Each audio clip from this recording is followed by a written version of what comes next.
Hello everyone, this side Rashmi, your commerce faculty, and once again I welcome you all to the CUET Textbook channel, जहाँ पे आपको मिलता है right guidance and proper road map. तो आज इस video में मैं बात करने वाली हूँ वो 10 मिस्टेक्स जो आपको अवॉइड करनी है while preparation of CUET PG commerce 2026। जी हाँ, ठीक है। ये वो 10 मिस्टेक्स हैं जो बेसिकली फ्रिक्वेंटली बच्चे क्या है बार बार करते हैं। ठीक है, तो आप अगर 2026 के CUET PG की प्रिपरेशन कर रहे हैं तो आपको इन मिस्टेक्स को करने से बचना है from the very first day. Alright, तो चलिए शुरू करते हैं और जानते हैं ये क्या है। बट इससे पहले अगर आप चैनल पे नए हैं, चैनल को अभी तक आपने सब्सक्राइब नहीं किया है, वीडियो को लाइक नहीं किया है, शेयर नहीं किया है, तो फटाफट से चैनल को सब्सक्राइब कर लीजिए, वीडियो को लाइक कर दीजिए, शेयर कर दीजिए। ऑलराइट, तो चलिए शुरू करते हैं और जानते हैं कि ये मिस्टेक्स क्या है। मिस्टेक नंबर 1, इम्प्रॉपर और नो अंडरस्टैंडिंग ऑफ सिलेबस। देखिए, आपका 50% काम तो तभी हो जाता है जब आप सिलेबस को प्रॉपरली एनालाइज कर लेते हैं, जान लेते हैं कि बेसिकली सिलेबस के अंदर क्या है, किन टॉपिक्स को पढ़ना है, किन सब टॉपिक्स को पढ़ना है, क्या टॉपिक्स हैं जो आपके लिए इम्पोर्टेंट है। बच्चे बहुत सारी ऐसी चीजें पढ़ लेते हैं जो कि सिलेबस के अंदर होती ही नहीं है, या बहुत बार ऐसा होता है कि सिलेबस को आप प्रॉपरली एनालाइज नहीं करते, जिसकी वजह से आप क्या पढ़ना है आपको, ठीक है, कई बार क्या होता है आपके टॉपिक्स ही छूट जाते हैं, आपको क्या पढ़ना है आपको पता ही नहीं होता है। तो आपको इस चीज पे ध्यान रखना है कि आप एक प्रॉपर एनालिसिस करिए प्रॉपरली सिलेबस का, ताकि क्या पढ़ना है, कैसे पढ़ना है, क्या टॉपिक्स आ रहे हैं, क्या सब टॉपिक्स आ रहे हैं, आपको पता होना चाहिए। ठीक है, तो आपको मैं बोलूंगी कि आपके पास एक हार्ड कॉपी आपके सिलेबस की तो जरूर होनी चाहिए if you are going to prepare for the CUET PG 2026। Alright, next one is neglecting NCERT textbook. ज्यादातर बच्चों को लगता है कि मैम तुम इतने बड़े हो गए और एनसीईआरटी ये तो बच्चों वाली बुक्स है, इसको क्यों पढ़ना है। लेकिन बेटा, NCERT is that book which is creating base for you. ठीक है, जैसे घर को एक नींव चाहिए होती है, एक बेस चाहिए होती है ना, ठीक है, एक स्ट्रॉन्ग फाउंडेशन चाहिए होता है जिसके ऊपर क्या है, पूरा का पूरा मकान आपका खड़ा होता है। ठीक है, तो बिल्कुल सेम वे में आपकी जो नॉलेज है, ठीक है, आपकी नॉलेज को भी क्या है, एक बेस चाहिए होता है, और ये जो बेस का काम करता है वो होता है आपका एनसीईआरटी। एनसीईआरटी आपका प्रॉपरली बेस क्लियर करता है। ठीक है, और ये आपके लिए बहुत ही ज्यादा इंपॉर्टेंट है।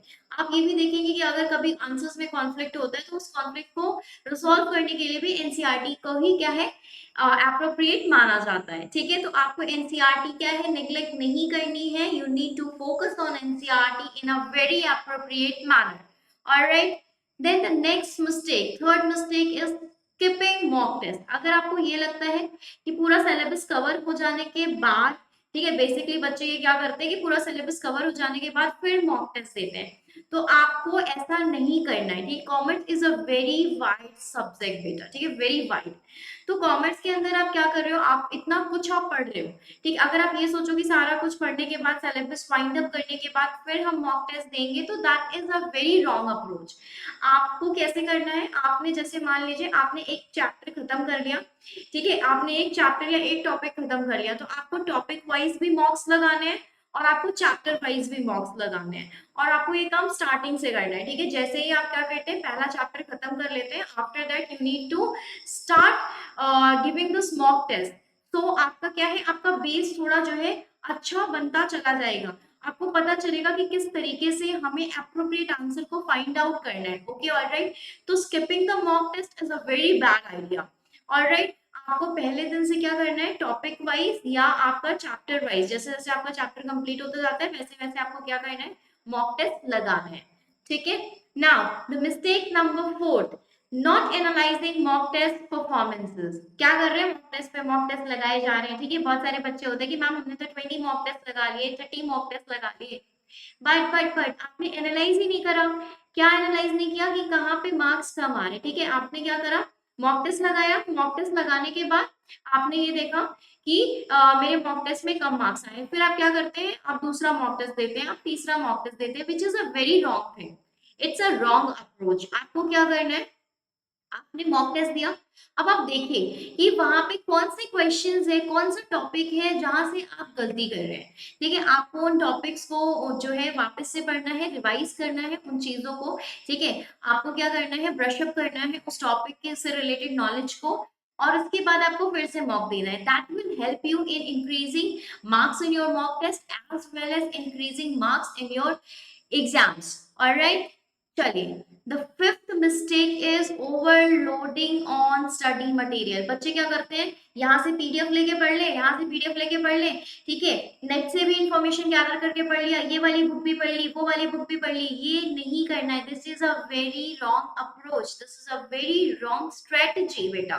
ठीक है, आपको बिल्कुल क्या है, रिलाइड होना है। ठीक है, बिल्कुल आपको जो है कंसिस्टेंट होना है अबाउट द स्टडी मटेरियल। ठीक है, आप जो भी पढ़ रहे हो, ठीक है, आपको स्पेसिफिकली उन्हीं बुक को, ठीक है, आपने अगर किसी बुक से पढ़ा है तो आप रिवीजन भी उन्हीं से करो। ठीक है, ये मत सोचो कि मैं यहाँ से भी पीडीएफ पढ़ लूँ, वहां से भी पीडीएफ ले लूँ, ठीक है, अदर बुक्स भी जो है कर लूँ। ठीक है, तो मतलब ऐसा मत करिए कि बहुत सारी चीजें आप प्रेफर करने की कोशिश करते हैं। मतलब होता है ना कि जब हम बहुत सारी चीजें करने की कोशिश करते हैं तो हम कुछ भी नहीं कर पाते। तो आपको बिल्कुल क्या है, बिल्कुल आपको क्लियर रहना है कि मुझे इन रिसोर्सेज से स्टडी करनी है, यहाँ से पढ़ना है, ये टॉपिक सिलेबस में है, यही पढ़ना है।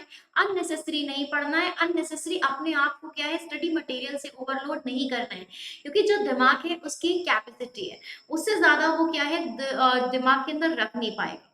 ठीक है, तो इसलिए हमें इस बात का ध्यान रखना है कि जो रेलेवेंट है वही पढ़ना है, और अपने आप को जो है स्टडी मटेरियल से ओवरलोड नहीं करना है।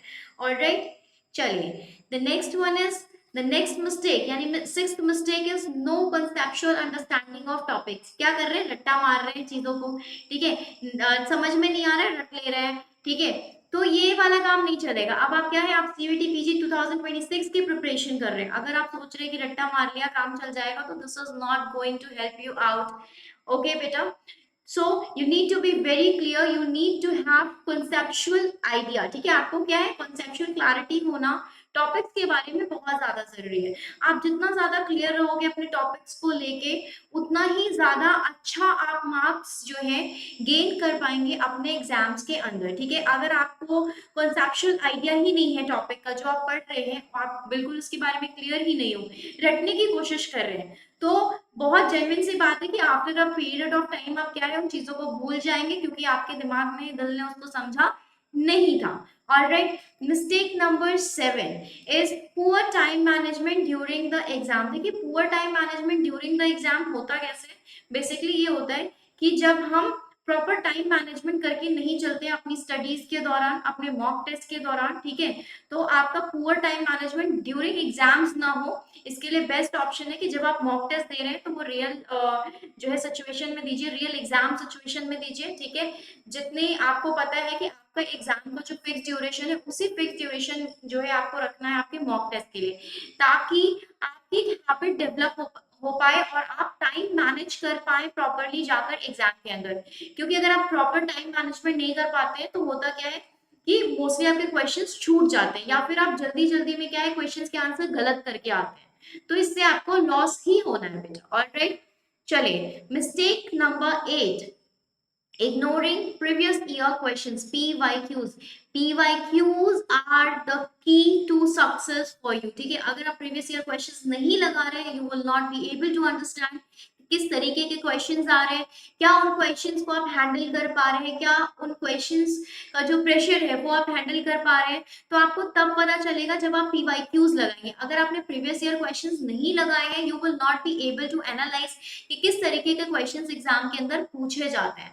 तो आपके लिए बहुत ज्यादा जरूरी है ये जानना कि किस तरीके के क्वेश्चंस आपके एग्जाम में पूछे जा रहे हैं, और वो आप तभी कर पाएंगे जब आप पीवाईक्यूज को सॉल्व करेंगे। Alright, mistake number 9 is study irrelevant topics. वही पढ़िए जो आपके एग्जाम के लिए जरूरी है। बेमतलब इररिलेवेंट टॉपिक्स जो कि एग्जाम में आने वाला भी नहीं है, उसको मत पढ़िए। ठीक है, सिलेबस को स्ट्रिक्टली फॉलो करिए। सिंपल सी चीज है, सिलेबस को स्ट्रिक्टली फॉलो करिए। जो रेलेवेंट टॉपिक्स आपके सिलेबस के अंदर दिया है, you need to study that only.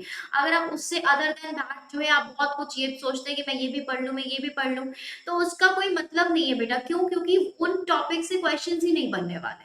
ठीक है, तो जो रेलेवेंट टॉपिक्स हैं, जो इंपॉर्टेंट टॉपिक्स हैं which are having significant from the point of view of your examination, आप उसके अकॉर्डिंग ही पढ़ाई करो।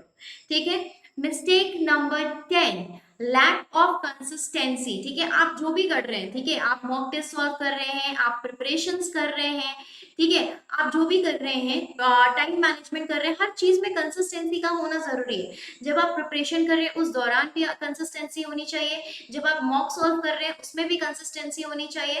ठीक है, जो आप टाइम मैनेजमेंट कर रहे हैं उसमें भी कंसिस्टेंसी होनी चाहिए, यानी एक प्रॉपर स्ट्रेटेजी, एक प्रॉपर कंसिस्टेंसी के साथ ही आप अपने एग्जाम को क्रैक कर पाएंगे। अगर कोई सोचे मैंने आज पढ़ लिया या मैंने आज मॉक दे लिया, चलो हो गया, फिर एक हफ्ते तक उसने कोई मॉक ही नहीं दिया, तो क्या उससे वो प्रॉपरली जो है अपने अंदर हैबिट डेवलप कर पाएगा मॉक टेस्ट को सॉल्व करने की? नहीं कर पाएगा। देखिए, जब आप सॉल्व करते हैं मॉक टेस्ट को एक real life real time situation में, ठीक है, रियल एग्जाम सिचुएशन में, तो आप वहां पे उन क्वेश्चंस के साथ साथ वो जो एग्जाम का प्रेशर है वो भी हैंडल करना सीखते हैं।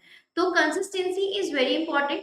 आप जो भी पढ़ रहे हैं, ठीक है, आप आज अगर 2 घंटे पढ़ रहे हैं, ठीक है, अगर आप अगले दिन 2 घंटे नहीं पढ़ पा रहे, एक ही घंटा पढ़िए, बट पढ़िए। ठीक है, आपने आज मॉक टेस्ट दिया है, ठीक है, आप चाहे तो अल्टरनेट डेज रख लें या वीक में आप रख लें कि 3 मॉक टेस्ट देना है। ठीक है, तो इस तरीके से आपको कंसिस्टेंसी रखनी है। कंसिस्टेंसी इज वेरी इंपॉर्टेंट बेटा।